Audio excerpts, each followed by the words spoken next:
Very good morning. కొలుగురి 24/7 news TV ఆధ్యాత్మిక వాస్తు జ్యోతిష పురాణ ఇతిహాసాల గురించి, జ్యోతిశాస్త్రం గురించి, జాతకాల గురించి వివరాత్మకమైన ప్రోగ్రాంల కోసం చూస్తూనే ఉండండి కొలుగురు 24/7.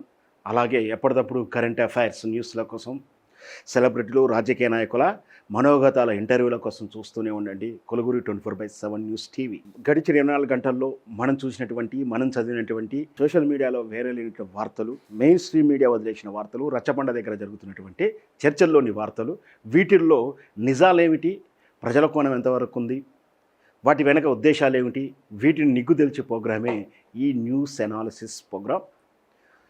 గుర్తుపెట్టుకోండి, ఇది కేవలం న్యూస్ అనాలిసిసే కాదు, ఇది న్యూస్ పోస్ట్ మార్టం కూడా. చాలా విచిత్రం.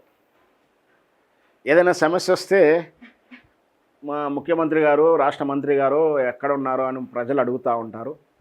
సార్ నాకు అన్యాయం జరిగిందని ప్రజలు కూడా పత్రాలు తీసుకొని సదరు నాయకుడిని కలుసుకుంటారు. కానీ ఇక్కడ తెలంగాణలో సార్ మాకు అన్యాయం జరిగిపోతుందని కేటీఆర్ దగ్గరికి పోతున్నారు. సార్ మా ఆయకట్టు నీళ్ళు వదులుతలేరు సార్ టైంకు అంటే కేటీఆర్ దగ్గరికి పోతే ఆయకట్టు నీళ్ళు వదిలేస్తారు. సార్ మా గ్రామంలో ఇట్లా జరిగింది సార్ అంటే కలెక్టర్కి సార్ ఫోన్ చేసి చెప్తాడు. పాలన ఎవరి దగ్గర ఉంది సార్? అవసరం కీవర్డ్ ఎవరి దగ్గర ఉంది సార్? పాస్వర్డ్ ఎవరి దగ్గర ఉంది సార్? ప్రజలకు పని చేయాల్సింది ఎవరు సార్? మరి అదే మగడున్నాగా పక్కింటోడు గుర్తుకొస్తూ ఉంటాడంటే ఎట్లా ఉంటుందో గట్లనే ఉంటుంది.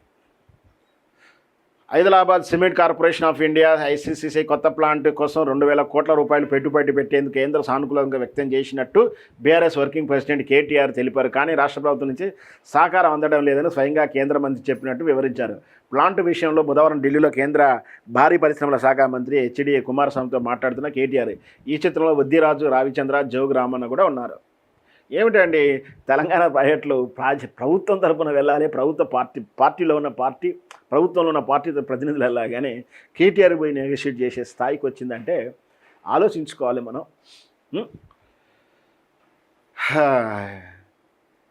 అంటే లాస్ట్కు ఢిల్లీలో పనులు కావాలన్నా మన ప్రతిపక్ష పార్టీ వెళ్తేనే పనులు అవుతున్నాయా?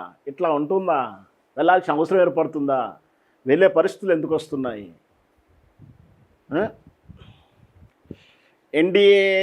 ఎన్డీఎస్ఏను అడ్డు పెట్టుకొని సీఎం డ్రామాలు. కాళేశ్వరానికి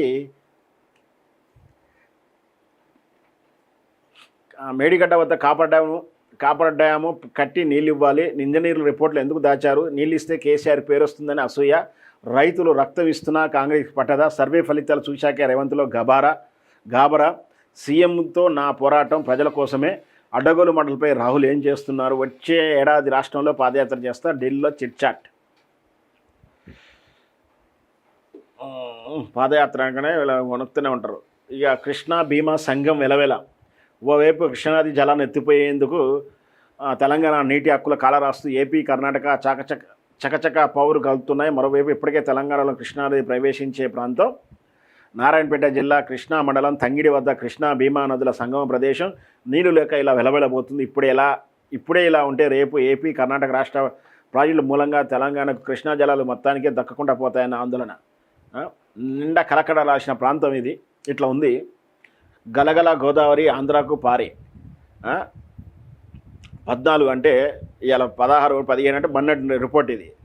సాయంత్రం నుంచి 6 నుంచి 15 సాయంత్రం వరకు గత 24 గంటల ఏపీకి పారిన నీళ్లు 1.4 టీఎంసీలు. ఈ సీజన్లో వృధాగా పోయిన నీళ్లు 81 టీఎంసీలు. మేడిగడ్డ వద్ద ప్రస్తుతం నీటి ప్రవాహం 16 క్యూసెక్లు. ఇట్లా పారింది బాబు పాచిక. బనకచర్ల కోసం నావాలి నజారాన. తుంగభద్రకు సమాంతర రిజర్వాయర్ నిర్మాణం అధ్యయనానికి కేంద్రం సర్కారు సైతం ఏర్పాట్లు. 9 మందితో సిడబ్ల్యూసి ఉరికిపోతూ ఉంటారు. ఏపీ, కర్ణాటక సహా తెలంగాణ ఏఎన్స్కి చోటు.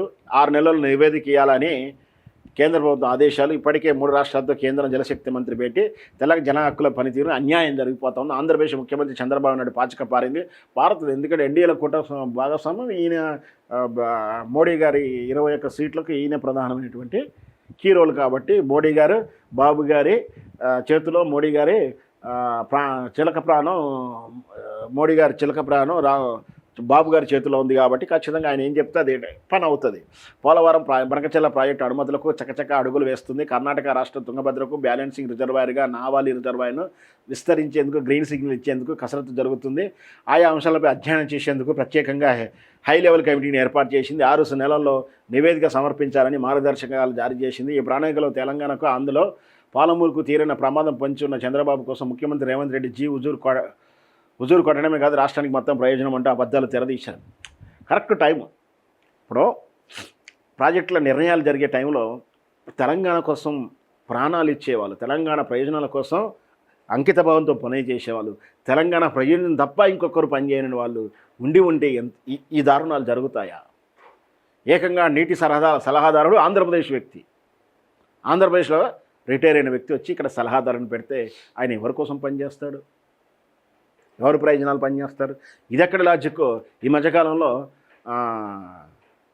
మన వాదన వినిపించాల్సిన కోర్టులో అంటే సింపుల్గా బెయిల్ ఇవ్వకూడదు, యాంటిసిపేటరీ బెయిల్ వాటిలాంటిలో ఇవ్వకూడదు అంటే వాళ్ళు వాదన వినిపించాలి. ఆ సమయంలో వీళ్ళు చేతులు కట్టుకొని కూర్చోవడము లేదా అభ్యంతరాలు చెప్పడం జరిగితే నేరస్తులకు బెయిల్ ఈజీగా వచ్చి దారుణాలు జరుగుతూ ఉన్నాయి. అదొక నష్టము.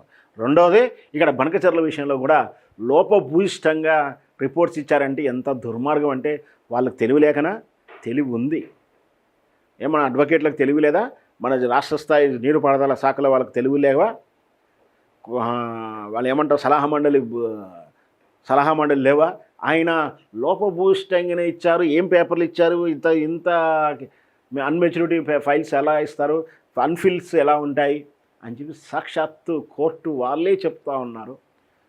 తీసుకెళ్ళండి, ఇది రిఫ్యూజ్డ్, మళ్ళీ రీఅడ్మిట్ చేయండి అంటే ఎంత వైఫల్యం కావాలని చేసిరంటే ఎవరి ప్రయోజనాల కోసం పనిచేస్తున్నారో అర్థమైపోతూ ఉంది. ఈ టైంలో వాళ్ళు ఉండాల్సిండే, వీళ్ళ ఆటలు సాగకపోయి ఉండే. అందుకనే వీళ్ళ ఆటలు సాగవు కాబట్టి ఆయన ఉండకూడదని కుట్రలు చేసి పెట్టుబడులు పెట్టించి దిగేదాకా విష ప్రచారాలు చేసి వాళ్ళ టార్గెట్ ఫిల్ చేసుకునే ప్రయత్నం చేశారు. ఆ దుర్మార్గం అర్థం కాక మనం నిజంగా చెప్పుడు మాటలకు, కళ్ళబొల్లి మాటలకు మన మెదడులో విషం నింపుకొని, అక్కసు నింపుకొని, కుళ్ళుతోటి ప్రవర్తిస్తే తద్వారా ఏం జరిగిందంటే మన వీళ్ళని మన కంటిని మన వీళ్ళతోటే పొడిచినటువంటి వైనం జరిగింది. హడావుడిగా మేడిగడ్డ అండగా మేధావాదుల ప్రత్యామ్నాయ చర్యల కరువు. Hi friends, thank you for watching this video. ఈ వీడియో కనుక మీకు నచ్చినట్లయితే దయచేసి లైక్ చేయండి, షేర్ చేయండి. ముఖ్యంగా మా ఛానల్ 24/7 న్యూస్ టీవీని సబ్స్క్రైబ్ చేసుకోండి. ఆ తర్వాత మీ విలువైన అభిప్రాయాల్ని, మార్పులు, చేర్పులు, కావాల్సిన వీడియో ఏమన్నా ఉంటే మన వీడియో కింద కామెంట్ సెక్షన్లో కామెంట్ రూపంలో తెలియజేయండి. నమస్కారం, సాయిదంచిక మాట్లాడుతున్నాను. ప్లీజ్ సబ్స్క్రైబ్, షేర్, లైక్ చేయండి 24/7 టీవీ ఛానల్. హాయ్ నమస్తే, నేను మీ Sonia Akula. Please subscribe to 24/7 news TV. Hi అండి, అందరికీ నమస్తే. నేను Mankota Prasad. Please do subscribe 24/7 news TV. Political, entertainment and infotainment updates కోసం like, share, subscribe 24/7 news TV.